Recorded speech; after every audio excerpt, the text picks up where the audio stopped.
महाराणा प्रताप के हाथी को अकबर के हाथियों ने कैसे घेर कर पकड़ा। वीरता और छल की कथा। हल्दी घाटी का युद्ध समाप्त हो चुका था, परंतु युद्ध की आग अभी शांत नहीं हुई थी। महाराणा प्रताप भले ही युद्ध भूमि में पराजित न हुए हों, पर मुगल सम्राट अकबर की सेना उन्हें पकड़ने में असफल रही थी। यही असफलता अकबर के हृदय में क्रोध बनकर धधक रही थी। अकबर की चिंता। अकबर जानता था कि जब तक महाराणा प्रताप जीवित हैं, मेवाड़ कभी गुलाम नहीं बन सकता। महाराणा प्रताप की पहचान केवल उनकी तलवार नहीं थी, उनका प्रिय योद्धा हाथी भी उनकी वीरता और शौर्य का प्रतीक था। वह हाथी रणभूमि में शत्रु की पंक्तियां तोड़ देता था और सैनिकों में भय भर देता था। अकबर ने सोचा, यदि महाराणा प्रताप को नहीं पकड़ सकते तो कम से कम उसके बल और गौरव के प्रतीक को छीन लिया जाए। मुगल सेनापति की चाल। अकबर ने अपने अनुभवी सेनापतियों को बुलाया और आदेश दिया, महाराणा प्रताप के हाथी को जीवित पकड़कर लाया जाए। तलवार से नहीं, चाल से।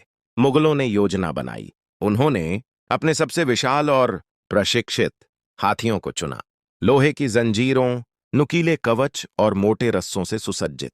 जंगल में घेराबंदी। एक दिन महाराणा प्रताप का हाथी अपने रखवालों के साथ जंगल के रास्ते से गुजर रहा था।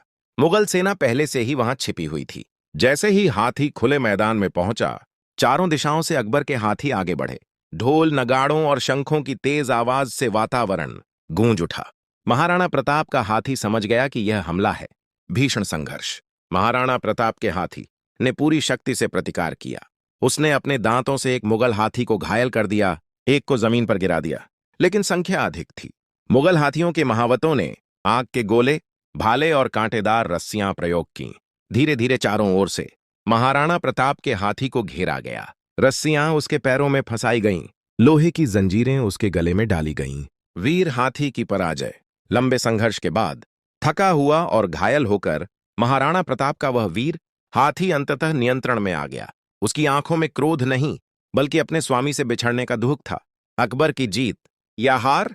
जब हाथी को आगरा लाया गया, अकबर ने उसे देखकर कहा, यह हाथी नहीं, महाराणा प्रताप के साहस की छाया है। लेकिन सच यह था कि अकबर ने हाथी को पकड़ लिया, पर महाराणा प्रताप की आत्मा को नहीं, मेवाड़ की स्वतंत्रता को नहीं और राजपूत स्वाभिमान को नहीं। कहानी की सीख। शक्ति से नहीं, साहस और स्वाभिमान से इतिहास बनता है। प्रतीक छीने जा सकते हैं, आत्मा नहीं। महाराणा प्रताप केवल एक राजा नहीं, विचार थे जिन्हें कोई जंजीर बांध नहीं सका।